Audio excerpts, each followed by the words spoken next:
Do have a professional services business, and with that, I mean, we're a professional services business here at Vision 33 as well too.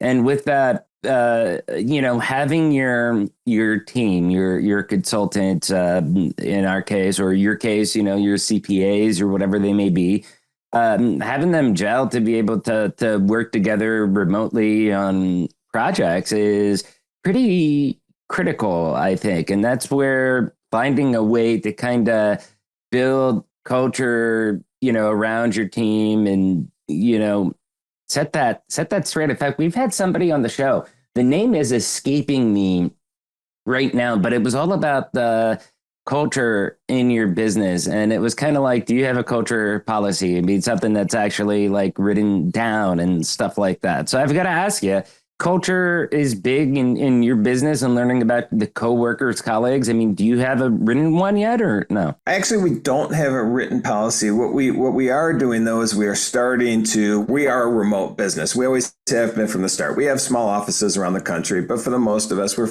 50 plus people now. We're one or two people here or there, and so you have to build this culture. So do we have it written? No. What we did on our last twice a year, we fly everybody from the company into a location, and we all get together. And it'll be a working day and a half but we're not talking about, we're talking about internal stuff, the business. We're talking about what we need to do to be better as a company for the employees. And so we set up about 5 different committees on this last meeting, which we had just over a month ago.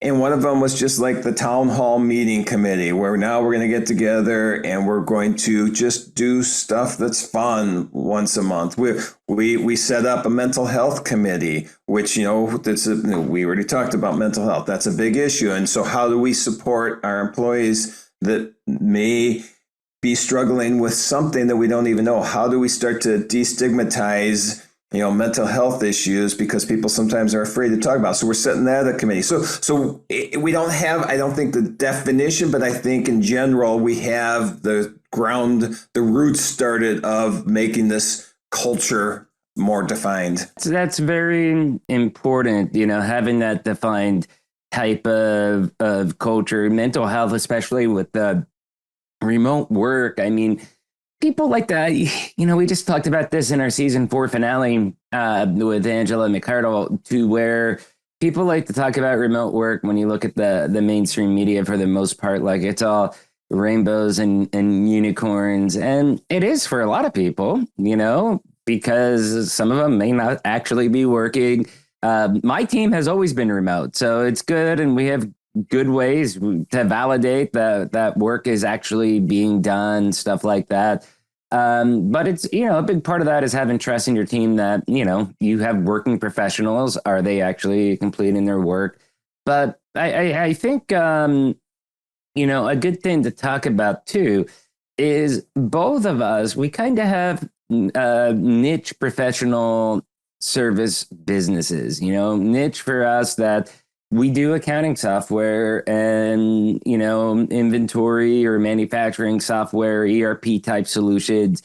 But we only target specific industries. And you do yours as far as a niche practice as well, where, you're helping with different credits and stuff like that. So I want to get your take on, especially since you were managing partner for so many years, at the business. I mean, what does it take to build a niche practice and to be successful in a niche where, again, you're talking niche, so you're going to have a smaller amount of customers usually. I mean, you're not doing something broad, it's not like, oh, we can sell to every business in the US. No, you're doing niche, so you have a much smaller funnel.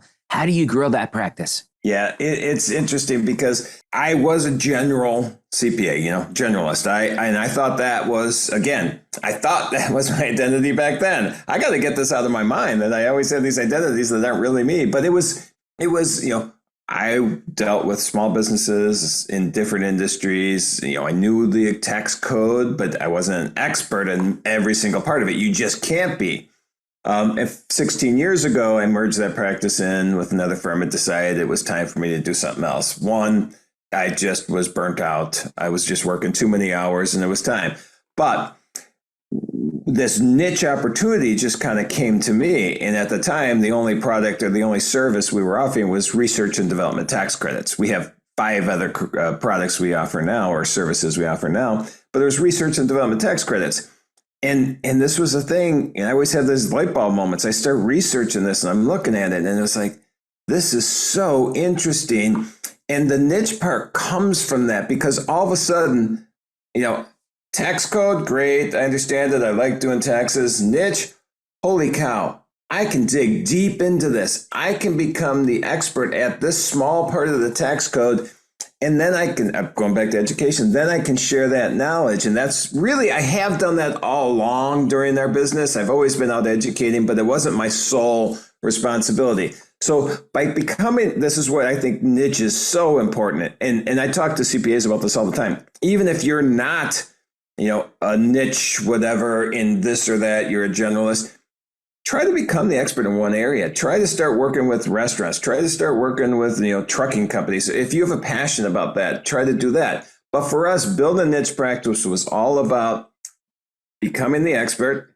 I mean, our clients are, for the most part, the CPA firms. They send us to their clients to do a small part of the tax return. Then we bring it back to the CPA. They do the tax return. So you have to build trust with the CPA. They're sending you to their client. I could, if I'm not doing this right, I can mess up that entire relationship for them.